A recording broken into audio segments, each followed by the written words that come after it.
You're watching Footy Fantasy. It is your steady thing will meet your football needs. Banter from rivalries, he sure you go receive. From EPL to Champions League, your eyes go see. It's Footy Fantasy. Yes, so as now we're back in the Champions League midweek. Impressive result away to Atlanta. But the question here is, I mean, if you got to see any of the other games, which teams impressed you in the Champions League first round of matches? I'll go with you first, Ray. It's funny enough, like there was just so many games. I need to get used to watching. I have to figure out how to watch all these games. So I didn't catch a lot of games. I did catch a lot of the highlights. I would say out of that, you said Bayern Munich, but they always slap some teams 9-2 every year, and then once it gets to the knockout, it gets different. So I'll say maybe the Monaco, that win against Barcelona, because we haven't really had them do too much recently, so that's probably like an impressive win for them. And then Liverpool's, I think that away win against Milan was a good win from Liverpool. It's still hard to say what each game is going to mean, because back in the day when you had groups, you're like, hey, that's a big away game for Liverpool, so that's a good. Now it's just keep winning your games. So I think if anything, my overall would be just still getting used to the format and what it looks like, and you can't really look at the table until maybe 5 games in, I guess, is kind of when you start to figure out where things go. So overall, again, maybe because I didn't watch enough games besides those ones, but generally it's good to have the Champions League back and more teams. I think it'll settle out once, the first 2-3 games are away. I did notice there was a lot of high scoring games though, which is very interesting for Champions League, which was like, it kind of, that piqued my interest. I'm not sure why that was the case, but so if that's the case, goes different. Yeah. Goals difference is going to be key this time. It's not really, it's not like that's home and away. What do they call it? Head to head. I think it's goals different because it's a league table, literally. So it's on goals difference. I think that it encourages teams to smash other teams more, and Bayern Munich are quite good at that, smashing teams 9-0 and 8-0 up and down. I was impressed by Leverkusen. I thought maybe there'll be an hangover from the last season. I was thinking, they probably won't be able to maintain their standards, but they went to Feyenoord and won 4-0. 4-0. And our Nigerian brother there, Victor Boniface, he did one assist for the assist. He did one move. He said, I was like, wow, cool. This guy is balling out over there. And I was impressed by Arsenal too. Not just because Arsenal fans are on the show, but the reason is Atlanta are an awkward team. They're really Atalanta, yes. They're an awkward team. Yeah. We beat. I know them. That team. They smashed us in the Europa last season, and they went to the final and smashed Leverkusen. That was the only game Leverkusen lost all season. Was to Atalanta. And the reason why is Atlanta. They use this man marking system. They use this man marking system where they are pressing one-on-one with you all over the pitch. So even when you're rotating positions, they're following you everywhere. So it's like they're the very weird team to play against. And that's why I thought, you guys did well to even get a draw there, because they're really an awkward team. They're an awkward team to play against. So that's not impressed me in that match. And of course, the double penalty save. I mean, this Raya guy, come on, this guy is approaching world-class status already. I mean, this season he is on fire. This is your goalkeeper. He did fantastic. But I think Leverkusen impressed me the most. So Toby, which teams impressed you in the Champions League, or which team? I would say Stuttgart against Madrid. Even though they lost, they should have beaten. They should have scored like 3 goals. And the fact that they're willing to play Madrid, I don't know if you guys. I was watching that game instead of some of the other games, and I was like, man, Madrid is. I mean, Madrid does thing every year where they don't look good till the semi-final. But man, like if that match ended 3-0 and Stuttgart scored 3 goals, it wasn't that far-fetched.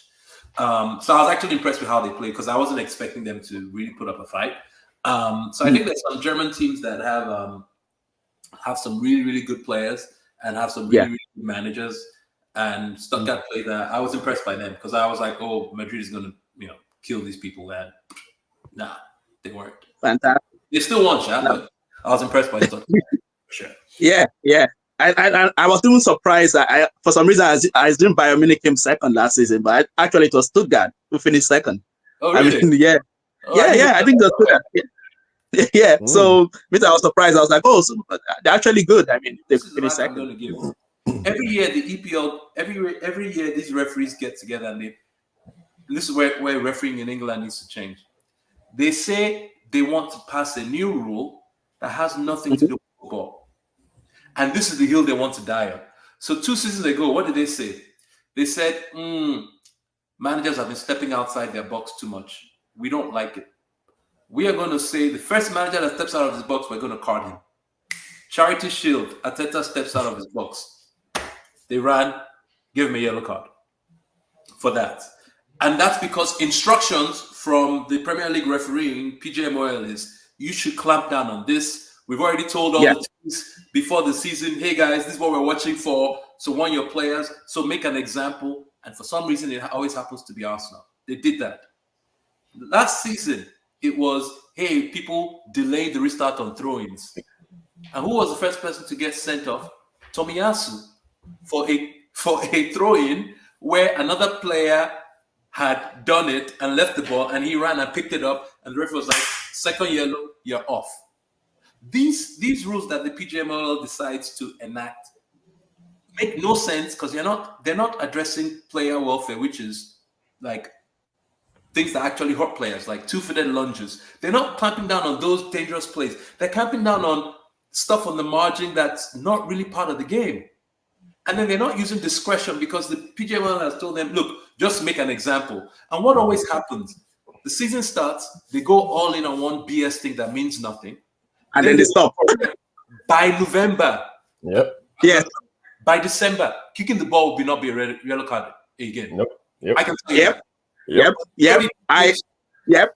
Declan Rice getting sent off the first time in his career for kicking the ball away that a player rolled into his path. That really, if you really want to play a free kick, you shoot, the ball can't be rolling, but whatever it is. But that's an example of, okay, he flicked the ball, right? Okay, he didn't put it to the crowd, but if you're going to do that, because that means that every single time it happens, VAR should be in your ear. Oh, dude, Yes. you didn't, this guy kicked the ball away, you didn't card him. Because if that's the situation that I had no chance, I had no choice, I had to send, of course you didn't have to send him off. So there was a time where referees were told, hey, especially when you're giving that second yellow, it had better be worth it because now you're really, really influencing the game. And now they don't care. I think I will let Ray. Okay, sorry. Yeah, I was going to say. My point is that PGMOL. PGMOL is another thing. I'm going to fire shots at PGMOL. But let's hear, Ray. What was your view on the whole controversy? The fact that let's be clear. Let's be clear. If I was a City fan sitting here, because that's the thing, all of us will have our own inherent barriers. If I was a City fan, I would say that first goal, I would say, oh, okay, maybe Walker was not really back before he took it. I would say the second goal, there was an obstruction on Ederson. So let's be aware that all of us have inherent barriers. But I know that Michael Oliver messed up more and influenced the game more against Arsenal today than against City, even though I think it was just bad all through. What did you think? Do you think it was just a bad referee, or it was just, oh, this guy is out to get Arsenal? Oh, yeah. I think you guys made a lot of good points. I think the thing about I still think the referees in England, in Premier League, they're very incompetent. And then Michael Oliver is just an example of that. He's supposed to be one of the stars, but to your point, he's doubled down in on his bad decisions. So, and again, exactly what Tobi said. Okay, so the PGML, whatever they call it, they've decided now these are the things they're going to clamp down on. So now, if you're going to do that, you've turned something that's usually a bit of a subjective, discretionary thing. Now you're saying it needs to be yellow carded. So then you have to yellow card every single instant of that, like because everything. Then there's going to be a spectrum. So again, that Doku one, for example. If we're just playing their rules, we didn't come up with that because until this season, most fans were like, hey, okay, as long as it's not too blatant, you can do it. That should be a yellow based on their rules. Like it's so, and now it turns to like, oh yeah, these fans, you always do this. I'm like, just keep it consistent, and we're trying to understand what you're trying to do here.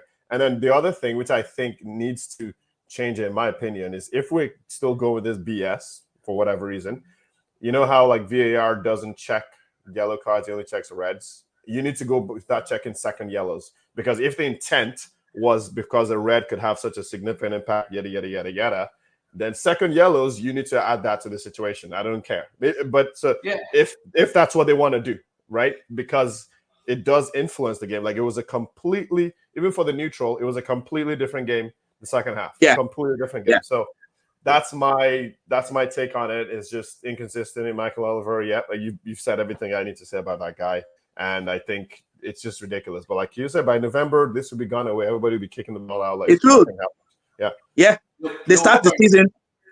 They start the season with this strong, like Tobi just nailed it. They'll start the season with this new directive, and they will all be enthusiastic about it. They'll be enthusiastic about applying the rules, and then by November they're just forgotten about it. I can remember at least 2 or 3 times in the recent seasons where they'll bring in something new, and then just before the middle of the season they've forgotten about this thing. You're like, what's wrong? What's going on here?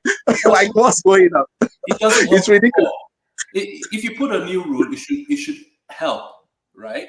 It should speed up the game, right? Remember when you forgot when they were adding every second extra time, and then they've changed that again. 110 minutes.